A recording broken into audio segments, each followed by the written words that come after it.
हरे कृष्णा। आज हम गीता के पहले अध्याय के 18वें श्लोक के बारे में जानेंगे। तो वो है द्रौपदो द्रौपदेयश्च सर्वशः पृथ्वीपते सौभद्रश्च महाबाहु शंखान दद्मो पृथक पृथक। इसका अर्थ है कि हे राजन, राजा द्रुपद, द्रौपदी के पुत्र और महाबाहु सौभद्र यानी अभिमन्यु, इन सभी ने अलग अलग शंख बजाए। ये इसका सरल अर्थ है और ये 18वां श्लोक है।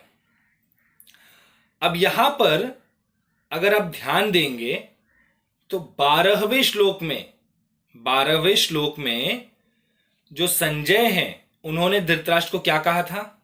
उन्होंने कहा था कि तस्या संजनयन हर्षम कुरुवृद्ध पितामहः सिंहनादम विनोदच्चय शंख दद्मो प्रतापवान।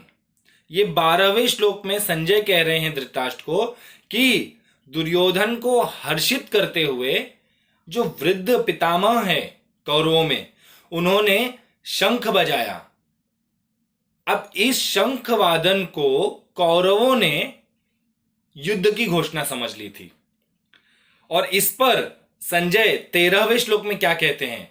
13वें श्लोक में वो बताते हैं तथा शंखश्च भेयश्च पणवानक गोमुखः सहसैव अभ्यन्यन्त सशब्दस्तुम्रो भवत्। ये 13वें श्लोक में बताते हैं कि ये भीष्म पितामह जी का शंखवादन सुनने के बाद जो कौरव सेना है, हर एक टुकड़ियां हर जगह से शंख बजने लगे, पणव आनक सब भयंकर वाद्य बजने लगे, उनका बड़ा भयंकर स्वर उठा।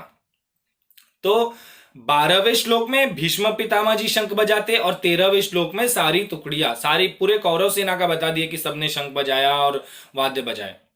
अब 14वें श्लोक से संजय कह रहे हैं कि तथा श्वेतैर्हयैर्युक्ते महती स्यंदने स्थितो माधवस् पांडवश्चैव शंख दिव्यो शंखो प्रदत्मतुः। तो यहां से 14वें श्लोक से संजय शुरुआत कर रहे हैं पांडव सेना की। पहले कह रहे हैं कि श्वेत अश्व से युक्त रथ पर, दिव्य रथ पर भगवान ऋषिकेश, भगवान श्री कृष्ण, माधव और अर्जुन दोनों विराजमान हैं और ये दोनों ने दिव्य शंख बजाए। ये 14वें श्लोक में। 15वें श्लोक में क्या कहते हैं? पांचजन्य ऋषिकेश देवदत्त धनंजय। मतलब यहां पर पहले 14वें श्लोक में बताया उन्होंने कि ये दोनों विराजमान है उस रथ पर। अब 15वें श्लोक में वो ये भी बता देते हैं कि कौन से दिव्य शंख बजाए। पांचजन्य ऋषिकेशो देवदत्त धनंजय पौंड्रम दद्मो महाशंख भीम कर्मा वृकोदरः। भीमसेन ने भी कौन सा शंख बजाया वो भी बताए। और 16वें श्लोक में क्या बोलते हैं?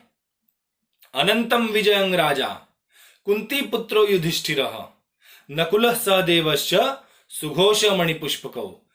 16वें श्लोक में फिर वो बताते हैं कि महाराज युधिष्ठिर ने कौन सा शंख बजाया, नकुल ने कौन सा शंख बजाया, सहदेव ने कौन सा शंख बजाया।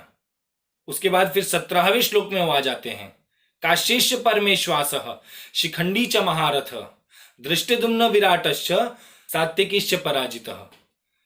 तो फिर वो 17वें श्लोक में बता रहे हैं कि किसने किसने कौन कौन सा शंख बजाया। तो 14वें श्लोक से उन्होंने शुरू किया। श्री कृष्ण ने कौन सा शंख बजाया, पंच पांडव ने कौन सा शंख बजाया, उनके अलावा और 18 महारथियों का नाम गिना दिया। किन्होंने? संजय ने। उसके बाद फिर 18वें श्लोक में वो कह रहे हैं कि द्रौपदो द्रौपदेयश्च सर्वशः पृथ्वीपते सौभद्रस्य महाबाहु शंखान दद्मो पृथक पृथक। तो यहां पर जो संजय हैं, इससे साफ साबित होता है कि जो संजय है वो धर्म के पक्ष में है।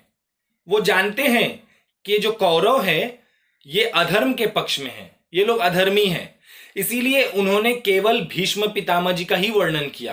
किंतु अगर हम देखेंगे तो यहां पर पांडवों की जब बारी आती है तो संजय एक एक करके श्री कृष्ण के अलावा, पंच पांडव के अलावा और भी कई महारथियों का नाम लेते हैं, क्योंकि वे जानते हैं कि ये जो पांडव सेना जो खड़ी है ये सब धर्म के लिए लड़ रहे हैं, ये लोग अधर्म के लिए नहीं लड़ रहे हैं। और संजय के मन में भी धर्म के लिए बहुत भावनाएं हैं, इसीलिए उन्हें वे जब पांडवों की जब सेना का वर्णन कर रहे हैं तो उन्हें बड़ा आनंद आ रहा है, वो हर्षित होकर एक एक करके सारी पांडव सेना का वर्णन कर रहे हैं, किस किस महारथी ने कौन कौन सा शंख बजाया है, और ये बताते हुए उनको बड़ा आनंद आ रहा है। आशा करता हूं कि आप सभी को इस श्लोक का अर्थ अच्छी तरीके से समझ में आया होगा। अब आगे की श्लोक में जानते हैं कि आगे क्या होता है। धन्यवाद। राधे राधे।